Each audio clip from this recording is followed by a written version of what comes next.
Yeah, what's the main source of the turnaround?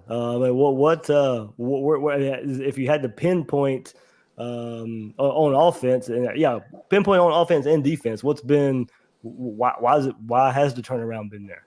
I think on offense, it centers around Jordan Travis. I mean, Jordan Travis has been more of a complete quarterback over the course, especially over the last two games. And we talked about last week, and I'm sure Logan and I will talk about this week. I mean, he's throwing the ball.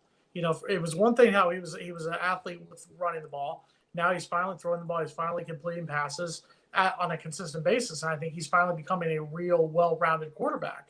I think that's the reason on offense. And on defense, Logan, you could touch on this one.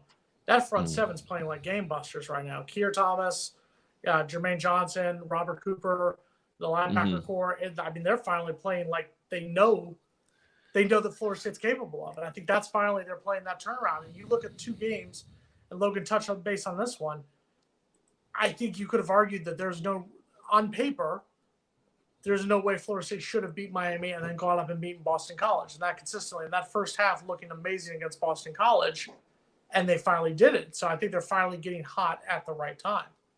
Mm-hmm. Yeah, it's funny how Florida and Florida State are on that same kind of parallel storyline with how Todd Grantham was last year, and went the same with Adam Fuller. And then this season still started off kind of odd for Adam Fuller with some of the calls being not so great, not understanding some of the players not understanding where they need to be and such. But now the trend towards Adam Fuller is, well, it looks like he's keeping his job and he'll be here next season. And, you know, Florida State fans were looking at Dan Lanning from Georgia and other guys too. But, you know, Florida State's, like he said, Jordan Travis is doing his thing. He's able to throw the ball. And, you know, I think a lot of fans were also thinking Mackenzie Milton was going to come in and save Florida State and he just light it up, but that just wasn't the case. He's not might be fully healthy, but he's just not back to what he was against UCF. But Jordan Travis has been great passing, and now it's that pass rush. Florida State was atrocious last year, and Jermaine Johnson came in and he really connected well with Norvell and believed and what they're doing. And, you know, that goes the same with Keir Thomas. I mean, it's crazy where you can have two guys on each side of the ball,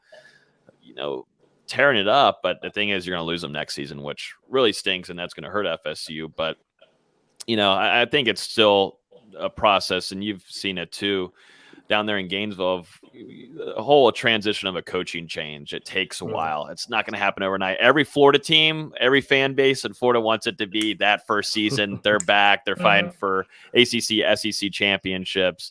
But it just takes a long while just because there's so much talent. Different coaches like different play styles. They like different guys in the locker room. Florida State had to get rid of guys in the locker room. It's worked out fantastic. And so that's only going to continue. I think it's just to believe in what Norvell has and the process there. And Basically, what's happened here, David, is that Logan has been down on Mike Norvell, never wanted him, didn't think he was doing the job. And Jason has been his biggest cheerleader, saying Mike Norvell's going to turn it around. He's going to get it done. Don't ever put that on me, Mark. Someone will clip that, and then they'll believe it. Don't ever. It was the other way around. We are joking. I am joking.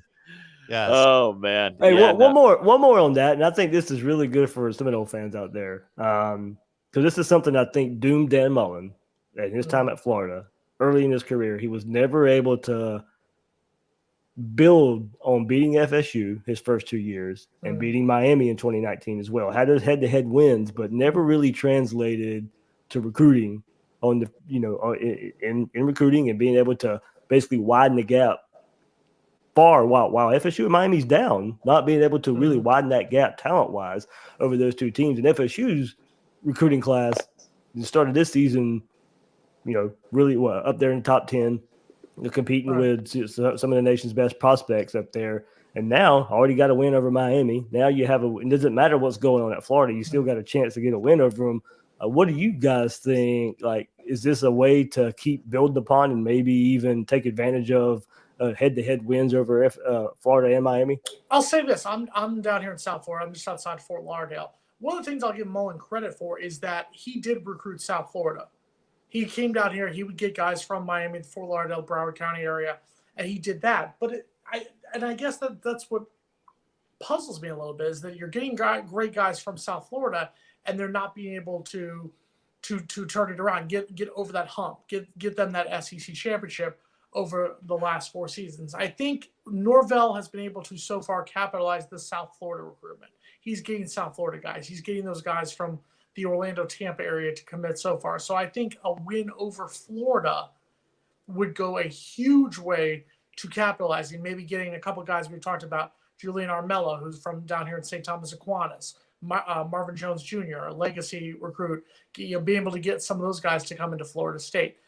That being said, I also think on the flip side, I think we talked about this a little bit before. Florida State lost the first 4 games of the season, comes back and gets 3 wins, and you're thinking, oh, there's all that good momentum, and then drops 2 games, including a game against NC State, where they really look like they regressed a little bit. Now here's the question. If Florida State can go get that win over Florida, you can finish that turnaround. You're 6-6. You're going to a bowl game, and things are looking great. If Florida does come out here, and Florida comes out and gets a win, knocks Florida State down to 5-7, yes, it's a great turnaround from 0-4 to 5-7. But there's also that disappointment factor. So that's why I think this game right now is more important for Florida State than Florida, because Florida right now you've gotten rid of Mullen. You've said, all right, we're kind of taking a knee on this season, win or lose, whether we go to a bowl game at 6-6 or we lose to 5-7. If Florida State can win here, this would go a huge step in that state championship. But a loss here, I think, could dramatically affect recruiting for the most part. Yeah, Armello will be in attendance in Gainesville for this matchup, and I think Florida State has a really good kind of almost a lead there with Armello. Definitely after the Miami win, there's that, but I mean LSU getting first off, it was LSU. I mean, that's what Armello's wanted all before is LSU, and now moving on from Coach O and that whole change happening there.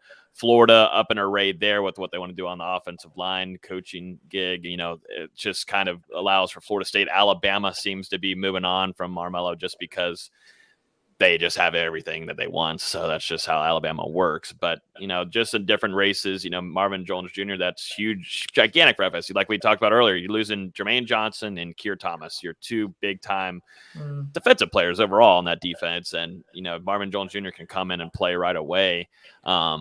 But just a win for both teams is gigantic. And recruiting-wise, Florida State has some wild momentum, and Norvell did this on an offseason where they went 3-6. It was a COVID year, so it's hard to count anything. But still to have that kind of impressive fight during the offseason and still stay pretty stable while starting off 0-4 is something significant. And then if you're able to take down Florida, then you take that state title away too, and that only helps in recruiting presentations whenever you go visit families and they come visit you. So can I just say one thing? We got Thanksgiving coming up in a couple days. Can I just say that I'm thankful that we are being able to talk about a Florida State-Florida game again after last year. After last year, it didn't happen. Florida plays an SEC-only schedule. Florida State, we're just going to act like last season didn't happen. It's so good that we are being able to talk about what I think is arguably one of the best rivalries in all of college football. Again, records be damned. Yes, it's not number 1 versus number 2 like in '96. It's not like a Sugar Bowl that happened that season that we also won't talk about the outcome of that game.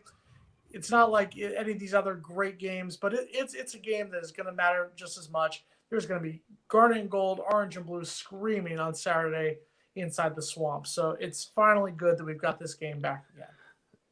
Florida fans were upset they didn't get it last year with how that offense was rolling and the struggle. It's fine. You didn't want any of us. It's fine. Yeah. Jason wants to forget last season, but at the same time, he's printing 3-6 Mafia. It was a 3-6 Mafia last season, but according to both Mark and Logan, they've told me that last year didn't happen. That I shouldn't hold that against Mike Norvell for what happened. That's an accurate statement. Yeah. So, I'm gonna but you want Willie back, right? He's doing great at FAU. There's a chance you could see him in the bowl game. They just got to win. They got to beat Middle Tennessee. He has that'd be something. Western Kentucky is who they play. 7:00 FAU Stadium. But I'm going to go back to the coaching. You know that schedule real well. I do. I know everyone's schedule. That's what I do.